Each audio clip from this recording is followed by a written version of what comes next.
In diesem Video geht es um die Lieferantenfindung. Herzlich willkommen zu einem neuen Video von eBakery, die Agentur für Online-Händler. Da du dank der letzten Folge nun weißt, was Dropshipping ist, können wir nun konkreter werden und euch Ansätze präsentieren, wie ihr an euren Lieferanten kommt. Luciano stellt euch gleich zwei Wege vor, auf welchen Plattformen diese zu finden sind, was ihr bei der Auswahl beachten solltet und welche Fehler ihr besser direkt vermeidet.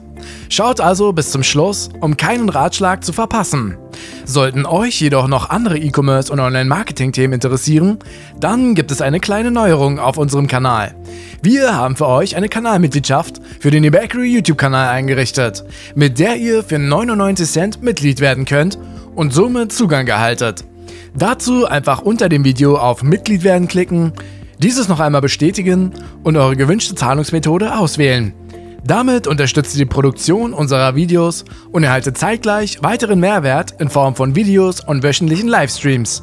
Nun gebe ich aber wieder das Wort ab an Luciano. Herzlich willkommen, ich bin's wieder, Luciano von eBakery.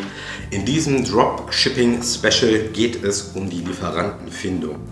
Es gibt einen relativ schnellen Easy-Weg, einen Lieferanten zu finden, und einen etwas schwereren. Sprechen wir zuerst über den Easy-Weg. Das wäre POD, das nennt sich Print on Demand. Und du kennst das vielleicht, Plattformen wie Teasely oder Shirtinator, bei denen du deine Designs bzw. Creatives hochladen kannst, um sie dann zu vertreiben. Shirtinator, Teasely, da gibt es noch ein paar andere wie Redbubble, vertreiben diese Produkte dann. Sprich, du musst nur dieses Produkt bewerben. Du kannst die Plattform an sich nutzen für deine Produkte. Allerdings kannst du auch einen eigenen Shop aufsetzen. Shopify, WordPress, je nachdem. Shopware, was auch immer du möchtest, und per Plugin kannst du mit wenigen Klicks den POD-Shop mit deinem Online-Shop verbinden und ihm einen eigenen Namen und ein eigenes CI geben. Nun, das ist der einfachste Weg, denn somit kannst du dann T-Shirts, Tassen, Mützen, Jutebeutel, je nachdem, was die Plattform anbietet, vertreiben. Am sehr beliebtesten sind zum Beispiel auch Leinwände. Finde ich persönlich eine sehr gute Idee. Warum? Ganz einfach. Du solltest dich im E-Commerce immer einer Nische bedienen. Das bedeutet, nehmen wir das Konstrukt Leinwände. Du könntest jetzt Folgendes machen. Du könntest Leinwände anbieten, dass sie bedruckt werden für Kunden. Aber das wird niemanden abholen, weil die Kunden meist gar nicht wissen, okay, was mache ich denn da drauf? Wenn du jetzt aber einen Online-Shop machst, speziell nur für Babybilder, und du tust vielleicht mit UGC, User Generated Content, deinen Online-Shop, der sich nur auf Babybilder, Leinwände konzentriert, bewerben, dann triffst du eine Nische bzw. eine genaue Zielgruppe, und das funktioniert besser, als einfach nur die Dienstleistung anzubieten. Wenn du dann ein paar Kunden hast, hast du Datensätze und dann kannst du loslegen mit Paid Ads. Vorher machst du das natürlich organisch. Das ist der einfachste Weg im POD. Das geht natürlich auch mit Tassen, T-Shirts etc. Gut, okay, das war der Easy Weg. Kommen wir zum schweren Weg.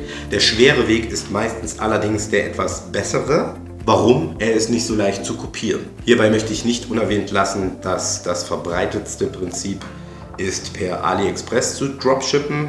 Davon würde ich abraten, denn du bist durch die Importgesetze sozusagen der Hersteller. Dies bringt gewisse Gefahren mit sich und du hast sehr, sehr viel Arbeit, bevor du überhaupt loslegen kannst. Arbeit mit Lizenzrechten, Arbeit mit gewissen Zertifikaten, die die Produkte brauchen. Du weißt nicht, woher der AliExpress-Händler die Bilder hat. Es gibt im EU-Bereich genug Lieferanten, die man auch nutzen kann. Hierzu bieten sich Suchseiten wie WLW, werliefertwas.de an oder lieferanten.de. Theoretisch reicht das schon, du kannst aber auch einfach googeln nach White Label oder Private Label oder Streckengeschäft. Allerdings, die Plattform WLW hilft schon sehr weiter, weil du dort auch nach Hersteller und Großhändler sortieren kannst. Und wie du das beim Research weißt, führt eins zum anderen. Du findest dort vielleicht eine Teddybärfabrik, die wiederum führt zu einem Textilhändler, und zack, zack, hast du auf einmal einen Lieferanten für andere Artikel, die du vielleicht gar nicht auf dem Schirm hattest.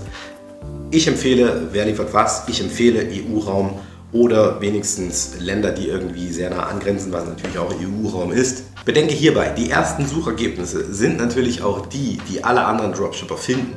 Sprich, möglicherweise könnte dieses Feld etwas überlaufen sein.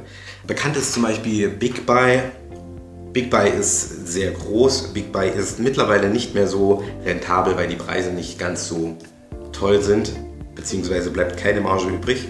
Das Allerbeste, was du machen kannst, wäre einfach, dich mit dir auseinanderzusetzen. Womit kennst du dich aus? Kennst du dich mit Luxusartikeln aus? Mit Uhren, mit Brillen, mit Kleidung, mit Schmuck, Handyhüllen? Egal was es ist. Wähle die Nische, mit der du dich auskennst und befasse dich mit der Zielgruppe, weil du zur Zielgruppe gehörst. Fassen wir nochmal kurz zusammen. POD, Lieferantensuche über wer liefert was, Private Label, Streckengeschäft, White Label. Das sind die Schlagworte, die du für deinen Research benutzen solltest. Wenn du dort etwas gefunden hast, befasse dich damit, ein Logo zu entwickeln bzw. das CI und dann gehen wir den nächsten Schritt. Solltest du hierbei Hilfe brauchen, solltest du hierbei nicht wissen, wie du weiterkommst, welche Lieferanten du nehmen solltest, wie du ein Logo erstellst, wie du ein Warenwirtschaftssystem einrichtest oder allgemein einen ganzen Shop. Es gibt so viele Geschichten, wie zum Beispiel auch Conversion Rate Optimierung, damit der Kunde schön durch den Verkaufsprozess geführt wird und auch kaufen möchte. Hierbei hilft dir eBakery. Melde dich bei uns und wir helfen dir dabei. Bis zum nächsten Mal. So sieht es aus. Dadurch, dass wir sowohl eine Shopify als auch Paid Ads Agentur sind, können wir euch ganzheitlich beraten und unterstützen. Sollte es in einem der Punkte also Bedarf geben, ist oben rechts der Link zu unserer Seite, auf der ihr dann einen Termin mit uns vereinbaren könnt. Inhaltlich möchte ich dazu gar nichts weiter ergänzen. Falls Dinge noch unklar sind, schreibt uns einen Kommentar und wir versuchen Licht ins Dunkel zu bringen. Ansonsten hören wir uns in der nächsten Folge wieder, wenn ihr dann auch den eBakery YouTube-Kanal abonniert habt. Bis dahin, euch alles Gute, wünscht euch euer eBakery-Team.